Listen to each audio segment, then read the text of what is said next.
do you see when you imagine the future? When we picture what's to come, we often think of innovations that take us to new heights. Some of them are already here, and every day, thousands more make the jump from our imagination into reality. Nowhere is this more evident than here in Japan. Fourth Industrial Revolution technologies are fundamentally transforming the way we do things. All this is happening so fast, and we must do more than just keep up. These emerging technologies open up boundless possibilities of what our future could look like. Technology is not a simple solution to our problems. It poses questions that we need to answer and guidelines we need to write together. That's why we're all here. A global event hosted by Japan that brings together the world's leading voices across disciplines and geographies. How technology will shape our tomorrow depends on the choices we make today. And that starts now.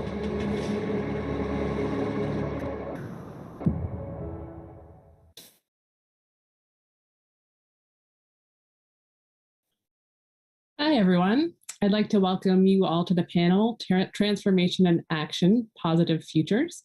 My name is Alana Samuels. I'm Senior Economics Correspondent at Time Magazine, where I write about topics including work, technology, and automation.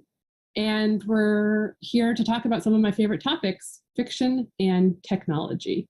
Just a reminder, this panel includes a 30-minute live stream session followed by an interactive session for those of you joining via Top Link. So I'm going to introduce our panelists. We have a great set of panelists today, starting with Stuart Russell, who is a professor of computer science at Berkeley, where he thinks a lot about AI and, to borrow from one of his recent presentations, how not to destroy the world with it. Amy Webb is a professor at the NYU Stern School of Business and the founder and CEO of the Future Today Institute, a consultancy that focuses on data-driven research and scenario planning. She's also written a handful of books, including The Big Nine, about companies shaping the future of AI. Mike Bechdel is an inventor turned investor turned chief futurist at Deloitte, where he's working on establishing futurism as a discipline. He also co-authored an insight report for the World Economic Forum on futurism. And last, Malka Older is an author and sociologist whose debut novel, Infomocracy, was lauded by the Washington Post as one of the best science fiction and fantasy books of 2016. Let me just read you the description because it sounds really cool. It's been 20 years and 2 election cycles since information, a powerful search engine monopoly, pioneered the switch from warring nation states to global micro-democracy. Very cool. So we're going to talk a little bit about how science fiction can help influence how we think about the future and what the technological changes are that we're thinking we're going to see in the next decade or more. And I want to start with Malka. You told me that you think of science fiction as a way to kind of push back against some negative dystopian visions of the future. I'm wondering if you can outline some positive visions of the future that are articulated in science fiction. Well, I want to make clear that I think science fiction pushes back on these dystopian visions in 2 ways, actually. It pushes back through hopeful visions, and it also pushes back through those dystopian works that act as a warning. And I think we need both of those and everything in between, because people interpret things different ways, people learn in different ways, people are willing to read different sorts of things. And so, it's very useful to have that whole panoply of different futures that we can get from the vast myriad of imaginations in the world. I would say one of the really important books to think about today in terms of staying away from dystopian futures would be Octavia Butler's Parable of the Sower, as well as the sequel, but especially that one, which is a really impactful book about what a pretty terrible future could look like and how people can actually band together and work within that and move towards something that is incredibly hopeful by the end of the duology. Great. Well, Mike, you must think a lot as a futurist about the dystopian and the utopian views of the future. Wondering if you can outline a few things that you think we're going to see in the next decade that you're excited about. Sure. Well, you're right about this sort of bimodal tendency, right?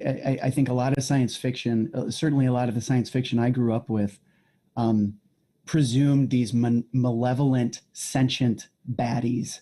And, whether it's Skynet or whatever the, Agent Smiths were called in the Matrix, a lot of this was something to be feared. And as a technologist, working with a team of technologists, we tend to see the future is a little more technologically neutral.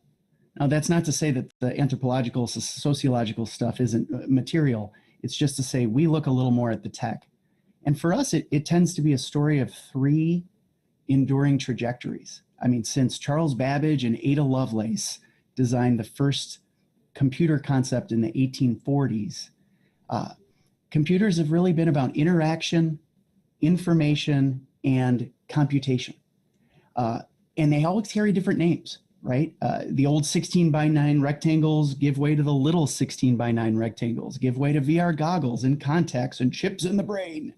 But, over the next 10 years, I think it's going to be about moving beyond the device. We can't realistically have 15 smart speakers everywhere we go. And so one of our big research findings is that we're going to be moving to what we call ambient experiences, which is shorthand for a sort of digital Downton Abbey, where we don't ask Echo, what's the weather, or Google, what's the weather? We just say, what's the weather? And the right agent jumps up at the right time to give the right answer. And you call that ambient? Ambient, and it's a bit of a term of art, a known term. MIT has an ambient experience, an ambient computing lab, but ambient, beyond, not just beyond the device, but beyond the glass, but beyond the device entirely. Got it. Amy, the Future Today Institute publishes a report every year with a lot of projections for the future. I understand this year's was extremely hefty because of all the developments with the pandemic and how technological change has really been accelerated. I'm wondering if there are things in that or in your future planning that you see as positive for the future. Yeah, so it's our 14th annual report, and we do quantitative foresight. So we do a lot of our work with data on the front end where we're surfacing and modeling out forces, signals, and trends. And then during the scenario planning process, it's much more qualitative. One of the key findings from this year's report, which had like 500 longitudinal trends, has to do with a synthetic decade. And basically, we're just seeing a lot of developments where we're applying technologies to improve on our existing humanity. And there are three key areas of change that are both really interesting and also really important for businesses to pay attention to. Some of the most interesting developments are actually happening in Japan. So the first is that we're synthesizing human workflows. Some of this you're already familiar with, things like using artificial intelligence for natural language processing and robotic process automation. Some of the places where we're seeing advancements is just in making those systems better. We have much more data than we used to, many more companies that are trying to figure out from end to end how to automate some of these things. And in the past year, there were applications built to detect virus mutations, which melds together, science and AI. So these are interesting opportunities on the horizon that you could argue point toward people losing their jobs in the workforce, but I think we're a little far away from having computational models that make sense, but the technology is improving in an interesting way. Synthetic media is another key area. So we tend to think of deep fakes as synthetic media. This is essentially swapping somebody's face onto somebody else's body. This is within the realm of artificial intelligence, but also includes algorithmic scoring and recognition and even media storage. And there's much more happening beyond simply replicating somebody's face or creating a chatbot. And there are lots of applications. One interesting application is something called diminished reality. People tend to lump together VR and AR. They're very different technologies. But diminished reality is removing things away. So if you've got a pair of noise canceling headphones, you've already got DR. What's on the horizon are diminished reality glasses that look very much like what I'm wearing, that would allow you to remove things from your point of view, from your view, whether that's garbage or other people. Singapore has developed noise canceling windows, so it creates an anti-wave from what exists naturally. And what's so interesting about that is that in the near future, it could totally transform our cities and turn the volume down on all that extra noise. And you can also synthesize yourself and create synthetic characters. Obviously, there are lots of horrific bad use cases, but let me tell you some positive use cases. If you could synthesize an HR interaction, there's all this research showing that people are more responsive when they hear their personal details reflected back, like their name and their job and what they do, to simulate listening. Well, if you've got that packaged into an HR experience, that employee is much more likely to respond to training, to be much more compliant. They're going to be a better member of your workforce. And all this gets really interesting when you look at spatial computing, which is turning a physical environment into a computable one. And you can render digital physical experiences combining all of these technologies together for things like city scale digital twins to run all types of tests and to do all types of learning. The third, and possibly most important, is synthetic biology. This is going to allow us very soon, it's kind of an umbrella term, it's synthetic biology that includes CRISPR. Generally speaking, we're talking about improving biology and redesigning organisms for beneficial purposes. It's going to allow us to not just edit genomes, but also, and importantly, write a new code for life. We'll have write-level permissions. This could transform and will transform not just health, but also materials, the circular economy and fashion. I can't think of an area in which we won't see a significant improvement. And we already started to see some of that this year. COVID-19 vaccines, they make use of engineered code in the form of messenger RNA.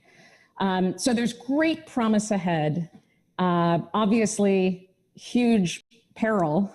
So the end note to all of this is that foresight is not about making predictions. It's about preparation, making better decisions in the present. Well, Stuart, Amy mentioned AI, and if we're talking about making better decisions in the present, I know you're running some workshops about AI and jobs. And, a lot of the talk about AI and jobs is the machines are going to take all the jobs. There aren't going to be any jobs left. You're starting to think about what the world could look like in a positive way if that does happen. So can you talk a little bit about the state of AI and what are some positive visions of the future you see in those workshops and in your research? Yeah, so first of all, I think it's important to understand that the kind of AI that people are worried about taking all the jobs doesn't exist yet. That would have to be human-level AI or superhuman AI. We're a long way away from that. But we have seen really significant advances in perception, which will then allow robots, for example, to get out of the factory onto the roads where they might be driving cars, into warehouses, into agriculture, mining, eventually into people's houses, although houses, for a robot, the house is probably the most dangerous place to be. But in the long run, even though there's a huge debate among economists, because in previous technological revolutions, employment may have dipped, but then comes back perhaps even better than before. The real question here is if we automate all the physical labor and then we automate all the mental labor, what are all the new jobs going to be if they're not physical and they're not mental? And that's sort of what our workshops, so the World Economic Forum has been running a series of workshops with economists and science fiction writers. Malcolm was one of them.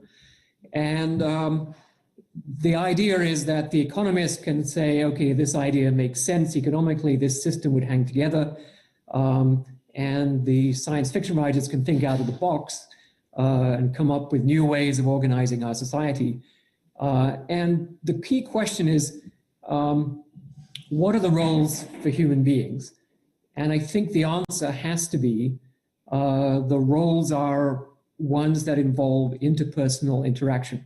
So situations where we want humans to be doing that thing, or situations where humans have a competitive advantage. And where do we have an advantage over a super intelligent machine? It's actually in knowing what it's like to be a human being. So, for example, if I hit my thumb with a hammer, you know what that's like because you're a human being and you've done it before, and you can empathize. You have the same nervous system. And a machine can have a PhD in neuroscience and it can study our brains and so on, but it will never know what it feels like to hit your thumb with a hammer, or to be left by your long-term lover, or to lose a job, or to win a prize, or any of those things. So humans in this role of interacting with others to make our lives better, I think can have a wonderful future. In some sense, we're getting past the last 10,000 years where we've used humans as robots, by and large, engaging only a tiny fraction of human abilities, and forcing people into repetitive, tedious, dead-end work for the most part. So the age of human robots is over, and we have to figure out a new age. That means dramatic changes to the structure of our economy and our society. So Stuart, when economists talk about when machines are going to replace jobs, or if they are, they often talk about, as you said, the human experience, also creativity. I'm just wondering what you see that world looking like if the role of humans is those interpersonal interactions and creativity. Just because, you know, there are examples of insurance agents being automated with machine learning. And it seems like though machine learning can't go that far, it still can go pretty far in replicating a lot of things a human does. So are there specific things that you're thinking in the future as automation takes hold in more fields will be for humans to do? Yeah, so I mean, there are plenty of interpersonal professions already. And I think you do one of them, and most of the other panelists are doing things that involve direct person-to-person interaction. But the vast majority of these professions are actually low-pay, low-status childcare and elder care. And you have to wonder, why is it, given how important our children are to us, why is it that we pay a babysitter $5 an hour and everything you can eat from the fridge to look after our most precious children, when, you know, if we break an ankle, we pay an orthopedic surgeon $5,000 an hour to fix the broken ankle? Well, the difference is that the orthopedic surgeon is good at it. And the orthopedic surgeon is good at it because we have invested literally thousands of years in medical research and surgical experiments, and then, you know, a decade or more to train that surgeon to be effective and to add value. And that's why that surgeon has high status, high salary, and we enjoy the benefits of that. And in contrast, we put almost nothing into the science and engineering and professionalization and training involved in childcare, for example. And we don't know how to do it, which means we don't know how to train people to do it. If we could do it right, it would be wonderful. We have plenty of data on what happens when you have one-on-one human tutoring, as opposed to classroom education, for example. And a really good human tutor can teach at about 3 times the rate of a typical school classroom. So roughly speaking, you would bring children to college level by the age of 10. And you could do that in not just in sort of schoolwork, but in, you know, the skills of life, developing the psychology, developing the outlook, developing the interpersonal skills. And people could be so much better than we are if we actually understood how to do these things on an individualized basis, where the process is very responsive to the characteristics of the individual. Well, I think that can be where science fiction comes in, right? Kind of doing things a different way, thinking of a different way to structure things. Malka, are there examples that you can think of how science fiction can really govern how we think about governance and really how we structure the world in the future? Absolutely. There are a lot. And I think I actually want to pick up on some of the things that Stuart was saying, because the idea of interpersonal relationships, that's part of creativity too. I mean, that is our comparative advantage as humans, is also to be able to write about the human experience and think and film and create visual art about it, and to be very aware of how humans interact. And that's a critical thing as we think about the future and as we think about these technological developments, because there are almost always, let's just say always, there are always unintended consequences. And a lot of that comes out of people appropriating the technology and using it in a different way than it's initially intended. And, people are weird and bizarre, and people have a lot of different motivations that don't always come into the sort of economic and quantitative thinking that we often fall into when we talk about tech and prospects for the future and return on investment. And so I think it's really important that we do look at the kinds of futures that come out in science fiction and use that resource as a way of seeing how human interaction might affect some of these technologies we're coming up with.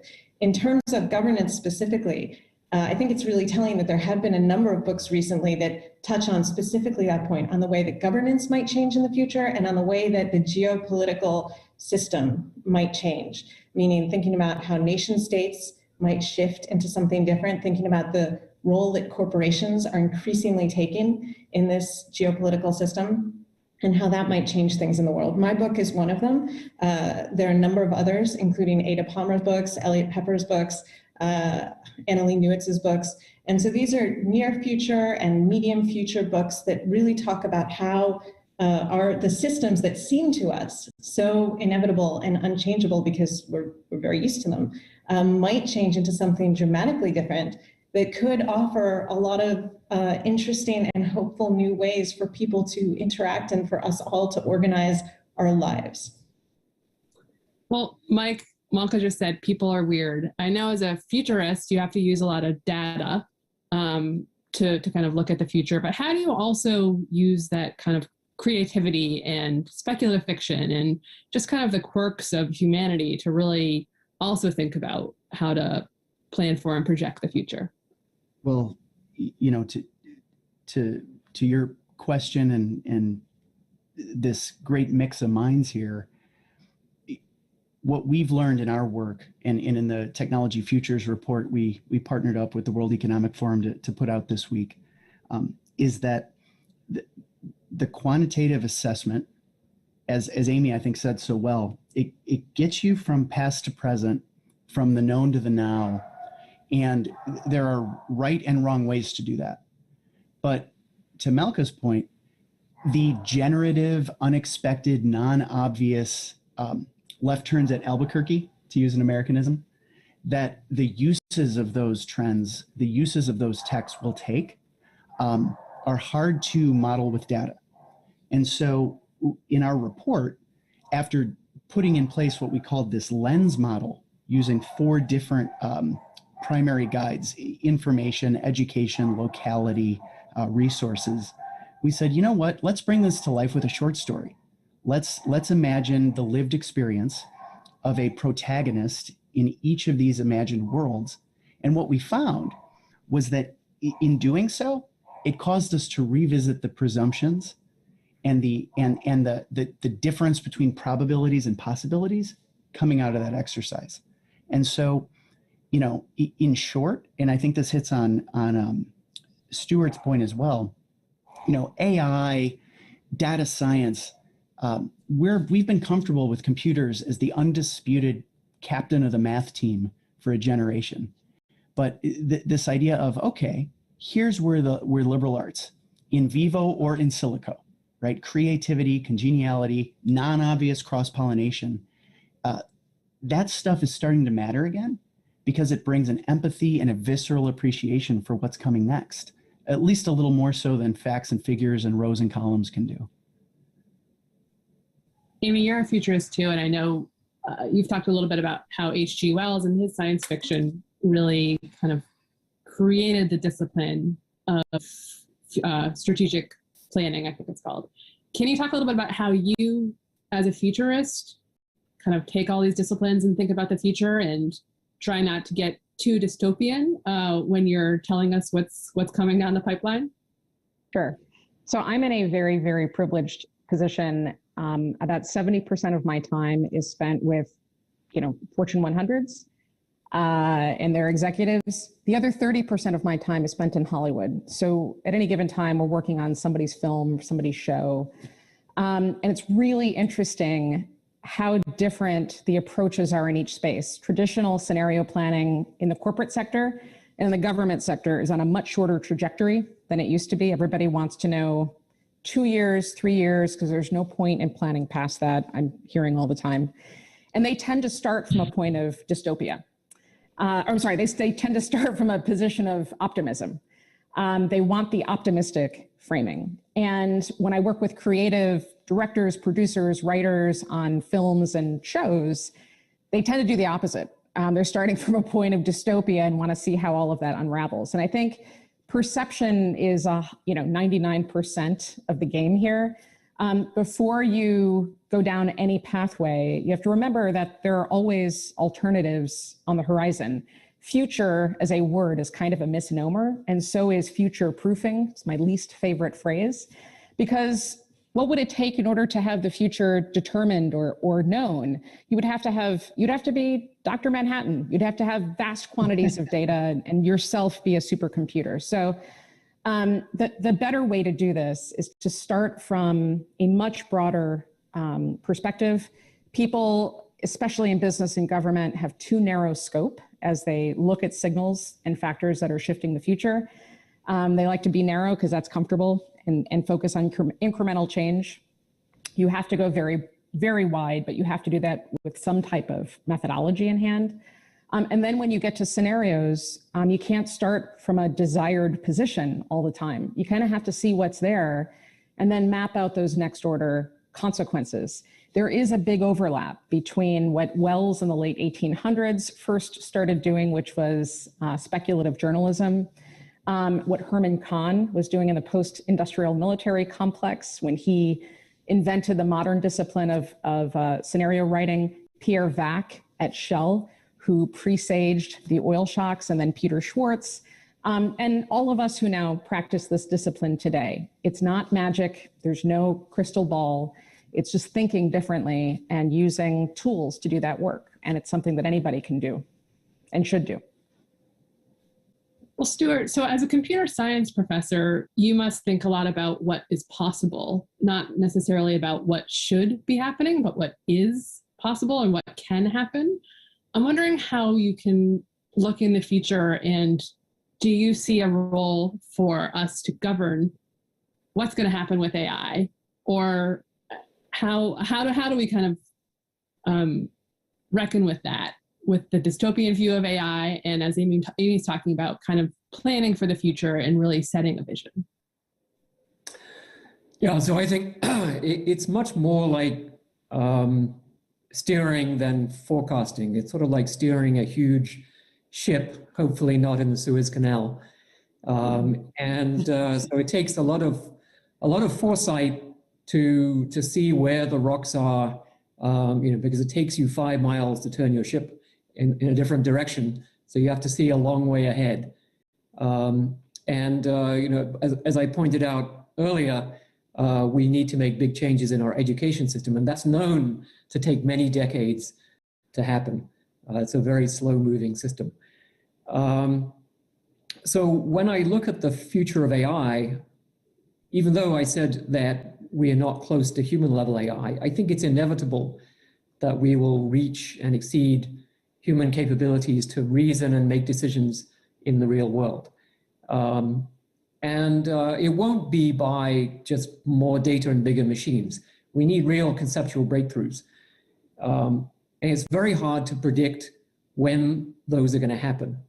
And to go back to H.G. Wells, whom Amy mentioned, and whose granddaughter was actually my math tutor when I was a student at Oxford. So I actually did my math tutorials in H.G. Wells's house. So he wrote about nuclear weapons in 1912. And he predicted that they would exist, that they would be catastrophic for the human race, and that we needed to really do something about it before it was too late. And several physicists actually, including some Nobel Prize winners, agreed with him and also expressed their concern. But the mainstream establishment, both scientific and political, completely ignored this, and they poo-pooed it for the next 2 decades. In fact, they poo-pooed it right up until the night before it was invented. So on September 11th, Rutherford, the leading physicist of his time, said, there will never be any way to extract energy from the atom. And the next morning, Leo Szilard invented the nuclear chain reaction. Soon after that, he patented the nuclear reactor. Soon after that, the nuclear weapon was patented. And it was about 10 more years then to the first nuclear explosion. So I think the record shows, as we saw with climate change, for example, which was forecast at the end of the 19th century, people said carbon dioxide is going to increase, the world is going to turn into a greenhouse. The record shows that having foresight is not enough. You can be right, but it doesn't matter if the world just goes on and ignores you. So we have to take, I think, really significant steps to get the AI community and the policymaking community to understand that building machines that are more intelligent than human beings, and therefore more powerful than human beings, presents us with a real challenge. How do you have power forever over something that's more powerful than you are? Which I think really speaks to the role of science fiction in thinking through this, because if you just think about what's possible, it might be hard to think about what should be happening or what we can do to work alongside those machines. Unfortunately, we're out of time, but this has been a really fascinating panel discussion and really speaks to the interplay of both fiction and science in determining what the world's going to look like in the future. I just want to remind those of you who are joining us via Top Link to stay on for the interactive portion of this panel. And everyone else, and to our panelists, thank you so much for joining us, and have a great day.